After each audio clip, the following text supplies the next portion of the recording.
जी हां दोस्तों, संघ के सुझाए नाम पर मोदी की हां बीजेपी के राष्ट्रीय अध्यक्ष के नाम पर क्या लग चुकी है मोहर। मोदी को वसुंधरा की आखिर क्यों आई कॉल। बहुत स्वागत है आप सभी का। आप देख रहे हैं द राजनीति का विशेष सेगमेंट खबर और विश्लेषण। मैं हूं जब्बार खान।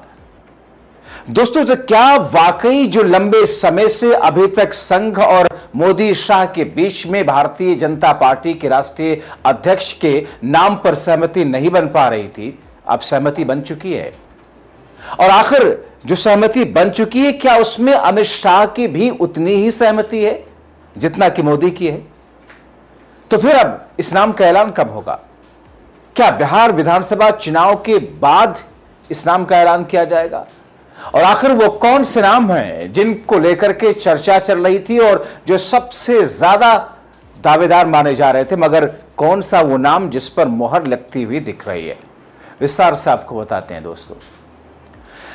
बीजेपी के अगले राष्ट्रीय अध्यक्ष के चुनाव को जिस तरह संघ और मोदी शाह के बीच खींचतान के नजरिए से देखा गया, और अब जो खबरें आ रही हैं, करीब करीब उस पर कॉम्प्रोमाइज वाला फॉर्मूला फिट साबित होते हुए दिख रहा है।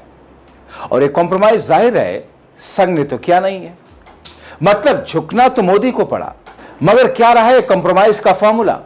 और कौन बन रहा है बीजेपी का नया राष्ट्रीय अध्यक्ष? कब होना है इसका ऐलान? विस्तार से आपको बताता हूं दोस्तों। शो की शुरुआत में आपको इतना बताऊं कि फिलहाल यह ऐलान अगले महीने यानी कि नवंबर के अंत तक या बिहार विधानसभा चुनाव के नतीजे आने के बाद होंगे।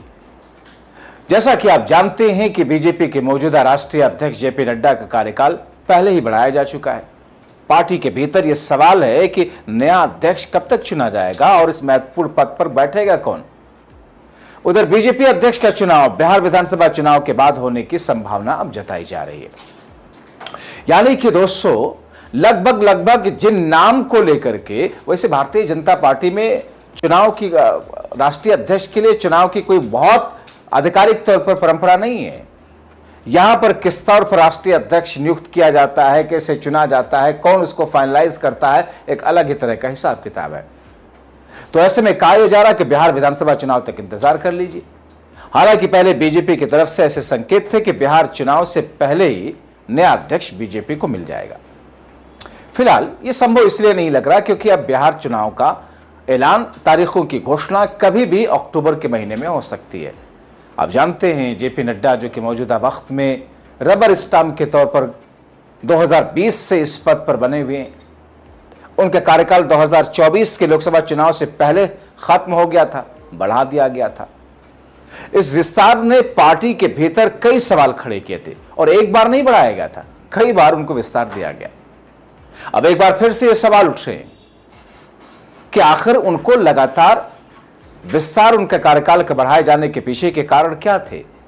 क्या बीजेपी को नया राष्ट्रीय अध्यक्ष चुनने में वाकई इस स्तर की मेहनत करनी पड़ रही है, या इतना विरोधाभास है, इतने विरोध हैं बीजेपी के मोदी शाह और संघ के बीच में कि साहब बावजूद इसके कि चाहते हैं ये कि जल्दी से नियुक्त हो नहीं पा रहे।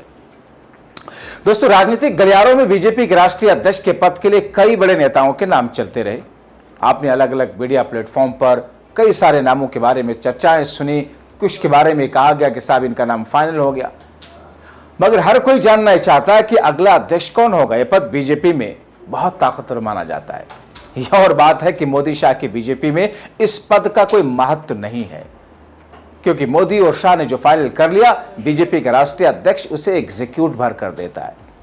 इसीलिए संघ अब इस परंपरा को बदल रहा है, क्योंकि दोस्तों मोदी की उम्र के हिसाब से सक्रिय राजनीति में या पद वाली राजनीति में लंबे समय तक का उनके बारे में बताया नहीं जाता कि रहेंगे। अमित शाह भी इसी तरीके से। तो ऐसे में संघ दरअसल गुजराती भाइयों की वापसी या पैकअप के बाद में आने वाले दिनों के लिए उस स्थिति को सोच करके अब वो चाहता है कि पहले जैसे अटल आडवाणी की भारतीय जनता पार्टी थी और उसमें राष्ट्रीय अध्यक्ष जिस तौर पर सक्रिय रहता था, वही स्थिति लाई जाए, जो कि मोदी और शाह के 2014 के बाद से लेकर अब तक इस कार्यकाल में नहीं रही है। इसीलिए मैंने कहा कि जेपी नड्डा एक रबर स्टैम्प के तौर पर काम करते हुए दिखाई दी और उसमें खुश भी थे, जाहिर तौर पर उसके अलावा कोई चारा भी नहीं था। अब दोस्तों, सबकी नजरें हैं कि कौन आ रहा है। इसके तय में जब हमने जानने की कोशिश की फिर से, तो बीजेपी संघ के लोगों से छन छन कर जो जानकारियां मिली उस हिसाब से दो नाम इस वक्त जो सबसे ज्यादा मजबूत दावेदारों के नाम जो सामने आए, वैसे तो कई सारे हैं, लेकिन वसुंधरा राजे सिंधिया का नाम खारिज नहीं किया जा सकता। संजय जोशी का नाम अभी भी खारिज नहीं किया जा सकता। आप ये कह सकते हैं, मान सकते हैं कि वसुंधरा और संजय जोशी सबसे ऊपर चल रहा है, मगर क्या वसुंधरा या फिर संजय जोशी को इस रेस में बढ़त हासिल है? आपको अंदर की भी खबरें बताते हैं। वैसे वसुंधरा पर क्या भारतीय जनता पार्टी महिला राष्ट्रीय अध्यक्ष बनाने जा रही है? क्या वाकई वसुंधरा भी इसमें उतनी ही मजबूत दावेदारी के साथ में खड़ी है जितने की संजय जोशी? दोस्तों, अभी हाल में जैसा कि ऑपरेशन आपने राजस्थान में बांसवाड़ा रैली में देखा था कि कैसे मोदी और वसुंधरा स्टेज पर मिलते हुए दिखाई दी, काफी देर तक बातचीत हुई और फिर कहा ऐसा गया, ऐसी खबरें भी आई कि मोदी और वसुंधरा के बीच में टेलीफोनिक कन्वर्सेशन पर भी बात हुई है। यानी कि 2 दिन पहले मैंने आपको एक शो दिखाया था जिसमें शाह को निपटाने के लिए मोदी और भागवत ने बनाई नई रणनीति, इस हिसाब से आपको उसका शीर्षक मिला होगा। लेकिन दोस्तों, हर दिन कहीं ना कहीं इसमें एक नया ट्विस्ट आता हुआ दिखाई दे रहा है। दोस्तों, अब ये कहा जा रहा है कि संजय जोशी के नाम पर जो मोदी किसी भी समय, किसी भी वक्त, किसी भी स्थिति और हाल में तैयार होने के बारे में सोच भी नहीं सकते थे, संजय जोशी के नाम पर संघ के सामने उन्होंने ना नुकुर करना, विरोध करना छोड़ दिया है। जाहिर तौर पर अगर मोदी ने विरोध करना छोड़ दिया संजय जोशी के नाम पर राष्ट्रीय अध्यक्ष के पद लिए, तो फिर इसका मतलब है कि यह भागवत के लिए बड़ी जीत है।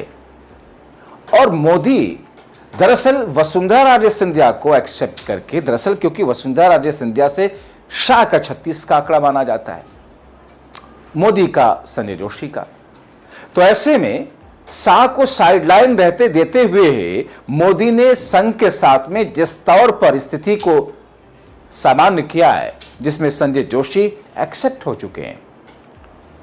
अब ऐसी स्थिति में 22 वर्षों से दोस्तों जो संजय जोशी सक्रिय राजनीति में है नहीं, सक्रिय राजनीति से दूर है, फिर भी उनके नाम की दावेदारी वसुंधरा से भी मजबूत बताई जा रही है, क्योंकि संघ के चहेते हैं संजय जोशी।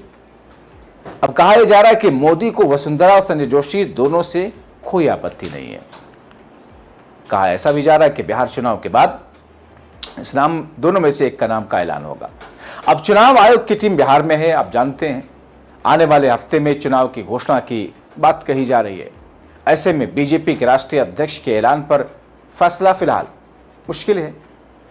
भारत निर्वाचन आयोग ने सोशल मीडिया प्लेटफॉर्म पर, जैसा कि आपने देखा, कि पोस्ट करके बताया कि आगामी बिहार विधानसभा चुनाव की तैयारियों की समीक्षा के लिए मुख्य चुनाव आयुक्त ज्ञानेश कुमार और ईसी डॉक्टर सुखबीर सिंह संधू और डॉक्टर विवेक जोशी के नेतृत्व में ईसीआई प्रतिनिधिमंडल शुक्रवार को पटना पहुंचा हुआ है। यानी कि 24 घंटे पहले वो लोग बिहार में पहुंचे हुए हैं। तो यानी कि ये इस्टेब्लिश हो रहा है कि बिहार विधानसभा चुनाव के नतीजा आने और सरकार बनने के बाद में ये ऐलान होना है। लेकिन बिहार विधानसभा का चुनाव और उसका नतीजा भी बहुत कुछ तय करेगा इस नाम के ऐलान को लेकर, क्योंकि कई सारे राजनीतिक जानकारों का यह भी मानना है कि बिहार विधानसभा चुनाव में अगर वही रिजल्ट रहा जो कि इस वक्त बीजेपी उम्मीद करके चल रही है, तो अभी जो फाइनलाइज हुआ संघ और मोदी के बीच में स्थिति तो वही रहेगी। लेकिन अगर नतीजा उम्मीदों के बरक्स गया, पलटता है, अगर बीजेपी एनडीए बिहार में सत्ता से दूर होती है, तो फिर से इस पर एक बार फिर से विचार विमर्श का दौर शुरू हो जाएगा। और दोस्तों, बड़ा दिलचस्प है जानना कि आखिर संजय जोशी के नाम पर मोदी तैयार हुए तो कैसे हुए। लेकिन इसके लिए देखिए आप मेरा अगला शो। फिलहाल अभी के लिए इतना ही। अंत तक वीडियो देखने के लिए शुक्रिया।